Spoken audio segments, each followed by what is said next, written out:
The administration is trying to stall Israel's ground invasion of Gaza. They want to get the over 200 hostages out before Israel goes in. Charlie Hurt with me this morning. Charlie, Biden's leading a badly divided party. Is that affecting his policy options?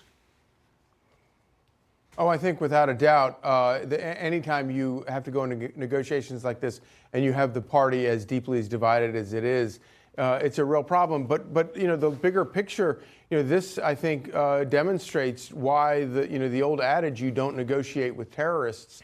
It's a very difficult situation when you're negotiating with people who clearly, as you mentioned a minute ago, the Trey Yingst reporting over the weekend demonstrates that these people, they do not care about the value of life. And we talk about the attack that happened 2 weeks ago, but of course the attack is ongoing. There are still 200 innocent civilians being held captive by these people, and it's an eternal question for people like us who care about human life, about what do you do at that point? Do you go in and root out the evil, which has to be done? It's not a matter of, Israel just has a right to do it. They have an obligation to root out the kind of evil that would perpetuate this sort of thing against civilians. But what do you do about the people we know or we suspect are still alive who could be imperiled by that? It's a really difficult situation. I want to move on to the House Speaker contest, but before we do that, just your opinion on the war in the Mideast.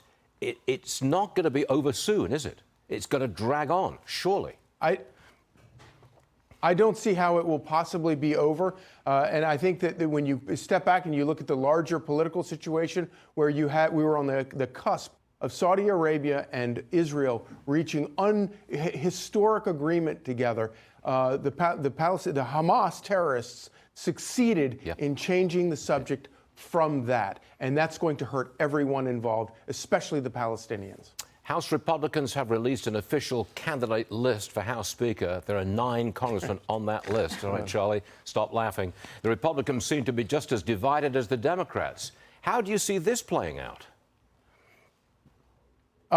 Who knows? But what we see right now, this is the problem with Matt Gaetz in the first place. He didn't have a plan when he blew up the House. He doesn't have a plan now, and this is the problem. And I think that at the end of the day, it's every day that this goes on, it sort of proves that maybe you have a lot of legitimate complaints about Kevin McCarthy, but Kevin McCarthy was probably the best the Republicans were going to come around.